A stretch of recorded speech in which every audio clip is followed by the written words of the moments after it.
serikali imeunga mkono. Sasa kwenye awamu hii ya 6 tunaona tumekuwa na waziri wetu kijana kabisa ambaye tunaona kazi yake. Tunaona maafisa maendeleo wilaya Mr. rafiki yangu Geoffrey ambaye tunasema ni afisa maendeleo wilaya Kibiti, amefanya kazi kubwa. Huyo tabia naye siku nije hapa nimkamate, kama nilikukamata na mimi nikupitia ipita kwa wepesi ama urahisi wa kumpata. Sasa mimi mzee wangu, kuna kitu kimoja nilikuwa pia natamani kufahamu.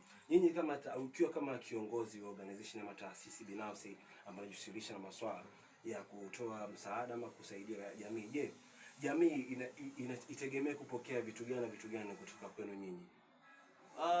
Kwa upande wa tuseme labda kwa mwaka huu 2026 2026 kwa upande wa taasisi binafsi, hususan zile ambazo mimi nimekuwa linked moja kwa moja, kwa upande wa tuanze na ofisi ya SNKD Investment, wategemee kupata huduma nzuri bora za wepesi na haraka.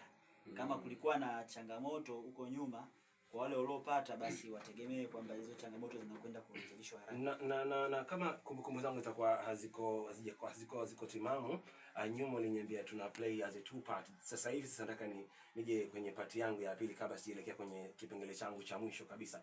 Wewe babangu, ikiwa kama sasa hivi nipo kwenye upande wako sasa kazi yako hii ya afisa jamii ama ya jamii ya kijamii, ikamisha kwamba dawati la jinsia. Yes. Wewe kama ukiwa ni officer ama ukiwa ni baba ambaye unasimamia malezi katika jinsia, je, upande wa serikali sasa hivi kupitia jeshi la polisi Kibiti inatakiwa itegemee vitu gani kuanzia mwaka 2026, kuanzia kwenye haki, usalama, ulinzi na kila kitu? Je, tutegemee vitu gani?